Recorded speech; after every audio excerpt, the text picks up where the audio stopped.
Di dorê de em ê reportaja fizîk zan, pisporê ewlehiya Xebatê, şaîr û nivîskarekî Kurd Mazhar Kara bîne ser ekranê.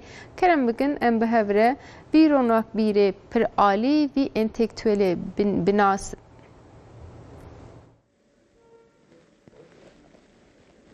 Serhediye Mazhar Kara di malek bi kitab û nivîsta mezin bûye.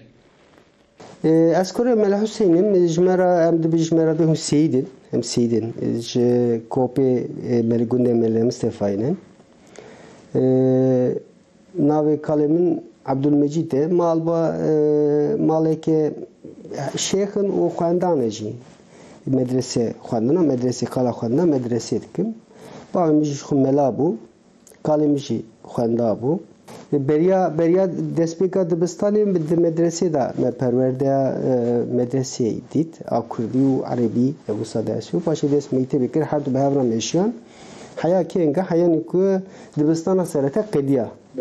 Bavê wî meletî kirike, loma dibistana destpêkê li cihekî ya navîn li cihekê din qedandiye. Hatê gundê çawirmê biçi bi referansa Şialî Rizava û Xalpêgê zirrikî gundê wî çawirma Xelîl Axa dibêjin. Bi daxwaza wî û a Şialî Riza bavê min hate bû melayê çawirmê li wê derê min ewa xwend dibistana seretê li wê derê me qedand. Tevî xwendinê ji rabûn rûniştina edetê jî bêpar nebûye. Wî civat dîtine dengbêj naskirine. Serhed tu zanî çavkaliya dengbêj e, dengbêjê tu yê yani şiyan wisa meşe li wê derê. Tiştî nebû di şevan da, şevê zivistanê dûr dirêj bû. Çîrok û dengbêjî û deng û kilam û govend jî nebiya ji xwe dermas nedibû jiya. Tenê neres o dengbêjê din jî dahatin û diçûn şakiro hevalê xalê min bû, xalê min nerehmetî, xalê min ji toraka û ji aliyê gundê Milazgirê ye, kêleka Gopala. Resul rahmetî jî ji xwe ji Gopala. Nasê bavê min, dostê bavê min bûn. Li zanîngeha Dicleyê dest bi endezyariya fîzîkê kiriye. Lê tadeya derbeya 12 îlonî li wî jî bûye. Cara awil komela zanîngeha xwendevanê zanîngeha Dicleyê hate ava kirin û ez jî bûme serokê wê cara awil bê Suûdiya min bû ew ku dû me komelê ava kir û îdî binçav û hepsa Diyarbekirê jî bû navnîşana me ya duyem. Adresa me ya duyem. Wisa bû em hem dibirin û danîn. O paşê dibistan jî di hepsê de qediya. Zordestan xebata wîka bi zimanê bav û kalan jê re kiriye sûç. Bê çûyînê tu çare jê re nehiştine. Me dest bi weşanê kovara govendê kir.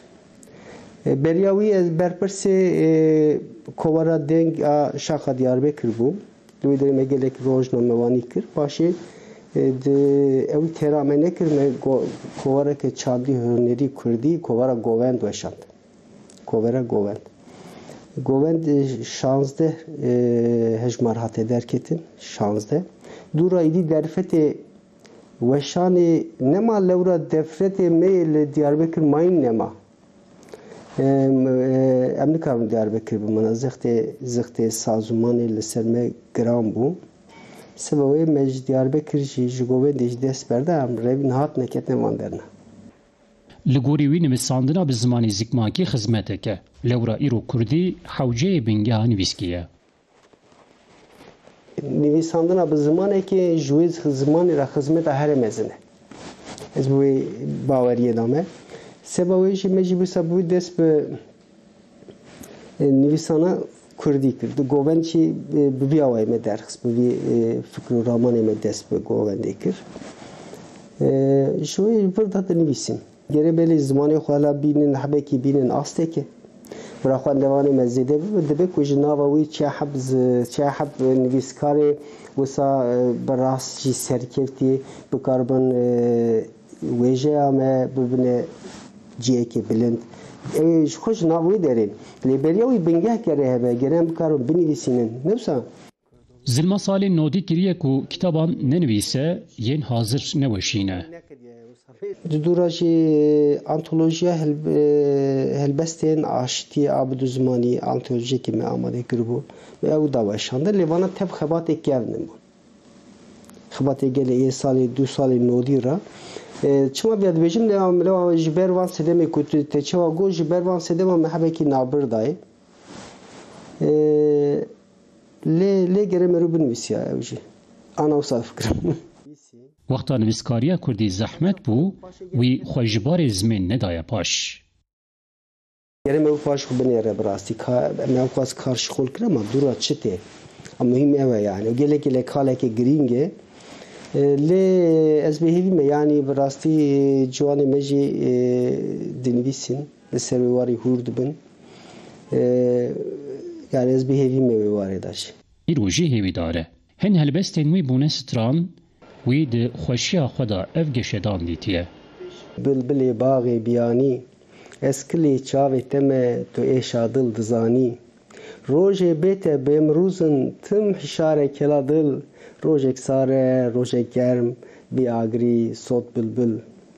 Rêwiyê rêyek dûrim bihêvî û bêşûrim ey strana del û dîn ez kulkeşek pisporim. Mazhar Kara ji bilî kurmanciyê hinek Fransî, Zazakî û Tirkî zane. Duwarê fîzîkê da jî patentên wê hene. Pola paşê destbavê jî hesin. Piştî erdhêja 100 salê pirsgirêka Kirêya Xaniyan